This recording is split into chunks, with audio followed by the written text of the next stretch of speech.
بسم اللہ الرحمن الرحیم۔ السلام علیکم خواتین و حضرات، میں آپ کو پروگرامز دکھاتا رہتا ہوں دل کے امراض کے حوالے سے کہ ہم اپنے آپ کو دل کے امراض سے کیسے بچا سکتے ہیں۔ ہائی بلڈ پریشر اگر ہے اسے ہم کیسے کنٹرول کر سکتے ہیں۔ ہائی بلڈ پریشر کے کنٹرول کرنے میں دواؤں کا کتنا بڑا رول ہے، خوراک کا کتنا کردار ہے، ہمارے لائف سٹائل کا کتنا کردار ہے۔ آج میں آپ کی ملاقات کرواتا ہوں وحید احمد صاحب سے۔ ہائی بلڈ پریشر کے مریض ہیں، لیکن اس کے ساتھ کبھی کبھی ان کی چھاتی میں بوجھ بھی ہوتا ہے، گھٹن بھی ہوتی ہے، دباؤ بھی ہوتا ہے، جب یہ بہت زیادہ ذہنی دباؤ میں آ جاتے ہیں۔ السلام علیکم۔ وعلیکم السلام ورحمۃ اللہ وبرکاتہ۔ یہ اللہ سبحانہ تعالیٰ کا احسان و کرم ہے کہ آپ جیسے مولج ہمیں ملے ہیں۔ اچھا یہ بتائیں، آپ نے دوائی کھائی؟ جی الحمدللہ۔ دوائیں جو میں نے یہ آپ کو لکھ کے دی ہوئی ہیں آج آپ نے ساری کھائی ہیں؟ جی الحمدللہ میں کھاتا ہوں جی۔ تو پھر آپ کا بلڈ پریشر اسی وجہ سے زیادہ ہے؟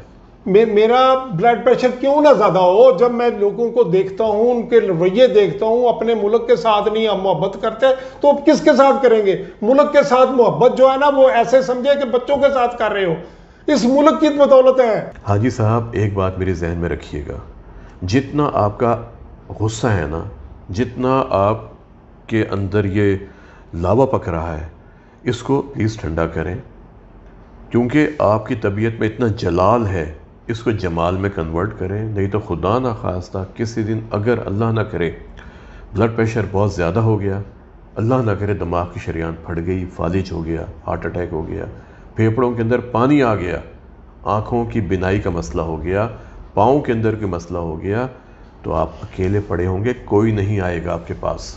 آپ ایک محب وطن ہیں، میں آپ کو جانتا ہوں، میں آج سے آپ کو نہیں جانتا، میں پچھلے 12-13 سال سے آپ کو جانتا ہوں، آپ واقعی محب وطن ہیں، لیکن دیکھیں ہم سب اس وطن کے لیے اپنی جانیں قربان کرنے کو تیار ہیں، ہم سب۔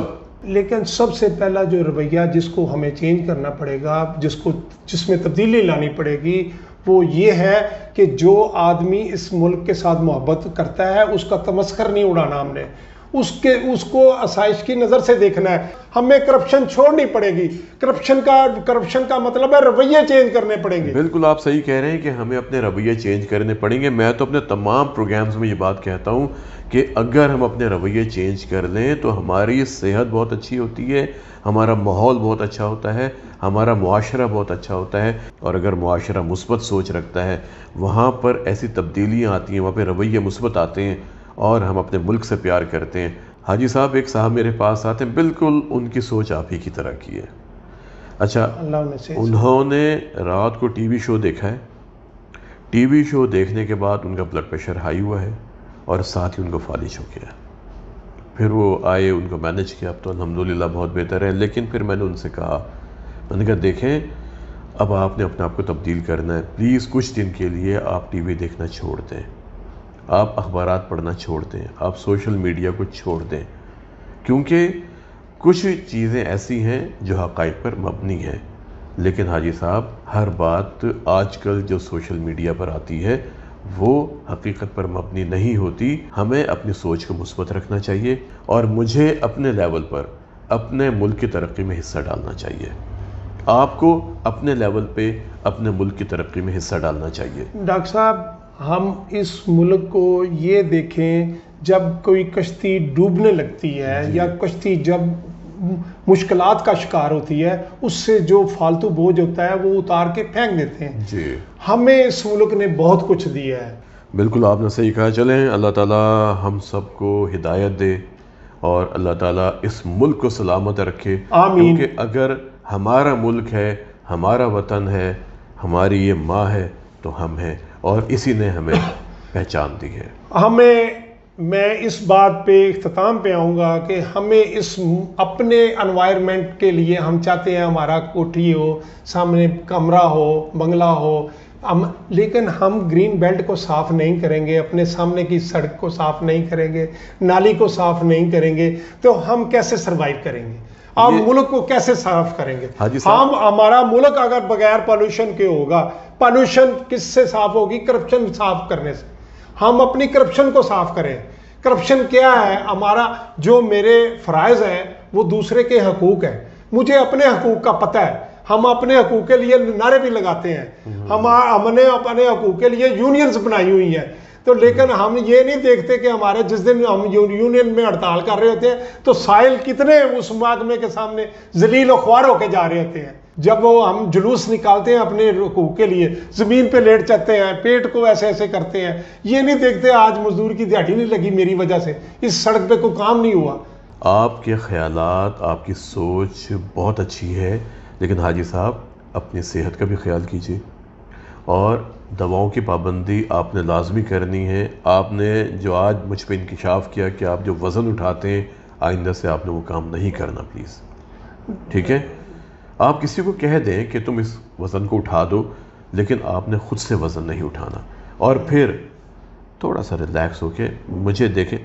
حاجی صاحب اگر خدا نہ خواستہ آج ہم اللہ نہ کرے بستر پر آ جائیں، میں موت کی بات کبھی نہیں کروں گا، وہ سب کا وقت مقرر ہے، ہم سب نے ایک دن جانا ہے، لیکن موت سے پہلے جو ہم زندگی گزاریں وہ کم از کم اس قابل ہو کہ ہم کسی پر بوجھ نہ بنیں۔ ڈاکٹر صاحب آپ بالکل بجا فرما رہے ہیں، میں آپ کی بات کے ساتھ 100% اتفاق کرتا ہوں۔ صاحب چلیں آپ اپنے آپ کو ریلیکس کریں، دیکھیں آپ جیسے لوگوں کی ہمیں ضرورت ہے، آپ بزرگ ہیں، آپ پاکستان کو آپ جیسے لوگ چاہیے، آپ جیسی سوچ کے حامل افراد ہمیں چاہیے جو ہمارے بچوں کی تربیت کر سکیں، ہمارے نوجوانوں کی تربیت کر سکیں۔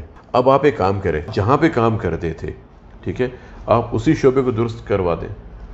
ڈاکٹر صاحب میں وہ تمام شعبہ اس وقت صحیح ہو سکتا ہے ایک انسان ٹھیک ہو جائے نا، ایک انسان تو سارا شعبہ ٹھیک۔ چلیں بہرحال اللہ تعالیٰ ہم سب کو ہدایت دے۔ آپ کا آمین۔ بہت شکریہ، اور اپنے صحت کا بہت خیال کیجیے، اور انشاءاللہ آپ سے ملاقات میں ہوگی۔ آپ کا شکر گزار ہوں ڈاکٹر صاحب، آپ نے میری بات سنی، اور میں چاہتا ہوں کہ میری بات سن کے ایک آدمی اس پہ عمل کر لے، اس ملک سے محبت کرنا شروع کر دے، میں اس کے لیے ہمیشہ دعا کروں۔ حاجی صاحب یہ بات آپ کی بہت اچھی ہے، لیکن اس ملک سے ہر انسان محبت کرتا ہے، یقین کریں ہم سب محبت کرتے ہیں، ہم محبت کرتے ہیں تو ہم سرحدوں پہ کھڑے ہو کے اپنے ملک کا دفاع کر رہے ہیں، اپنی جان کی بازی ہار رہے ہیں، اپنی جان قربان کر رہے ہیں۔ انشاءاللہ میں وعدہ کرتا ہوں آپ سے کہ میں اس سے زیادہ حصہ ڈالوں گا اس میں، اور میں انشاءاللہ میں دعائیں بھی کھاتا رہوں گا، اور اس ملک کے لیے دعا گو بھی رہوں گا۔ خواتین و حضرات آپ نے دیکھا وحید احمد صاحب کتنا جذباتی ہو رہے تھے، اور خالی وحید احمد صاحب نہیں،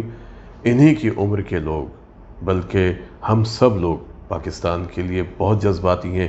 یہ ہمارا ملک ہے، ہمارا وطن ہماری ماں کا درجہ رکھتا ہے، اور ہم سب نے انفرادی طور پر اس ملک کی ترقی کے لیے، اس ملک کے قرضوں کو اتارنے کے لیے، اس ملک کی خوشحالی کے لیے اپنا کردار ادا کرنا ہوگا، تو انشاءاللہ ایک دن ہمارا ملک بھی ترقی یافتہ ممالک کی صف میں شمار ہوگا انشاءاللہ۔ السلام علیکم۔